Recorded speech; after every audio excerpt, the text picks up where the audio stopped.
हम जैसे कि अभी करंटली या समकालीन समय में हम देख रहे हैं, जाति नामक जो तत्व है, जाति नामक जो शब्द है, इसको हमने बहुत गंभीरता से ले लिया है।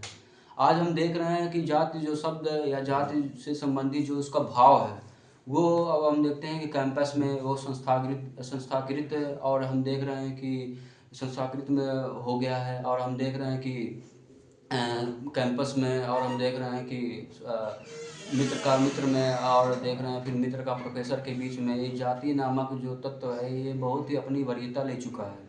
जिसके आधार पर हम देखते हैं कि ये उसके शब्द में कुछ ना होते हुए भी ये अपना अस्तित्व बनाए रखा है। तो आखिर इसमें है क्या कि जाति जो शब्द इतना प्रचलित क्यों हुआ है, और जाति में इतनी जहर क्यों घुल गई है। और यदि हम इसके पृष्ठभूमि देखें तो जाति जो को समाप्त करने के लिए डॉक्टर भीमराव अम्बेडकर जी ने हमें एक भारत को एक संविधान के रूप में दिया, ताकि जो भी हमारे बंधु हैं, जैसे हम संविधान के प्रस्तावना में बात करते हैं इक्वलिटी फर्टिलिटी और फ्रीडम की बात करते हैं, तो जो हमारे मूल फंडामेंटल जो इसे हम प्रियम्बल कहते हैं, उसमें हमारी बात बता दी है कि हम बंधुत्व हैं। बंधुत्व मतलब होता है भाईचारा, हम एक दूसरे से अलग नहीं हैं। तब भी हम देखते हैं कि अभी भी क्यों एक दूसरे में जाति के नाम पर भेदभाव रहता है।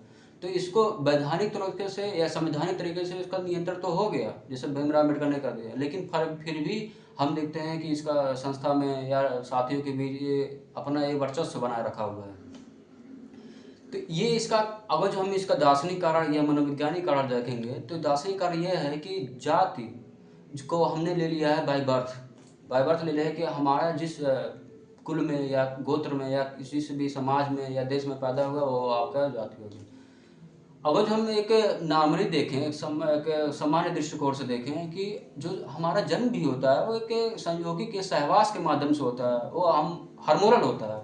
शुक्राणु या अंडाणु ना मिले तो एक बच्चा का निर्माण नहीं होगा, तो उससे एक व्यक्ति का निर्माण, तो उस व्यक्ति में जाति नामक कौन शब्द आ गया, जाति नामक शब्द आ गया। अगर जो हम यही अपने अपने पड़ोसी देशों में देखें तो वहाँ पर ये जाति नामक शब्द उतना प्रचलित नहीं है, लेकिन भारत में प्रचलित है, जाति नामक शब्द इतना प्रचलित है।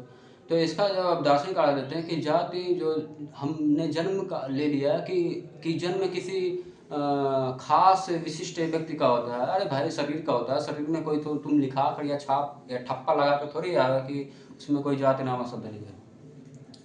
तो दार्शनिक कारण ये रहा है कि हमने जो हमारा व्यवहारिक जीवन में, इसमें हमने धर्म का विकृतकरण किया है, और धर्म का विकृतकरण करने की वजह से ही जाति नामक शब्द आज हमारे संस्था में प्रवेश कर गया है। क्योंकि जाति जो में जुड़ गया है सुविधा, प्रसिद्धि, संपन्नता, इसलिए जाति नाम अभी अभी बनाए रखा है। ये अभी क्यों सुविधा, जैसे हमने बोला, प्रसन्नता बोला, संपन्नता बोला, ये क्यों अभी वर्चस्व में बना? क्योंकि हमने धर्म का विकृत किया। धर्म का अर्थ हमने समझ लिया कि किसी पारलौकिक शक्ति में विश्वास करना, धर्म मतलब कि अपना किसी स्वर्ग में प्रवेश करना, ये समझ लिया। जबकि हमें हमारे उपनिषद, हमारे ऋषि, हमारे दार्शनिक बताते हैं कि धर्म का अर्थ होता है स्वयं को जानना। और स्वयं को जानना मतलब कि अपनी जो भीतर की अंधकार है उसको समझना, परखना, परख करके उसके अंधकार को हटाना, ये होता है वास्तविक धर्म। जब धर्म व्यवहारिक जीवन से वास्तविक धर्म व्यवहारिक जीवन से हट जाता है, तो ये जाति नामक उन्मूलक हिंसात्मक बन जाता है। और इसी कारण हम देख रहे हैं कि जाति जो है अभी भी अपना वर्चस्व बनाए रखी है, और ये बनाए रखने का भी बहुत कंस्पिरेसी है, क्योंकि इसमें प्रसिद्धि, जैसे हमने कहा, प्रसिद्धि संपन्नता जुड़ गया है। तो इसी वजह से जहाँ मनुष्य अपनी अज्ञानता से देख रहा है कि जहाँ उसका स्वार्थ है, वो अपना उससे चिपका हुआ है, उसकी अज्ञानता भी उसको अपना समझ से नहीं आ रही है, जैसे हमने कहा।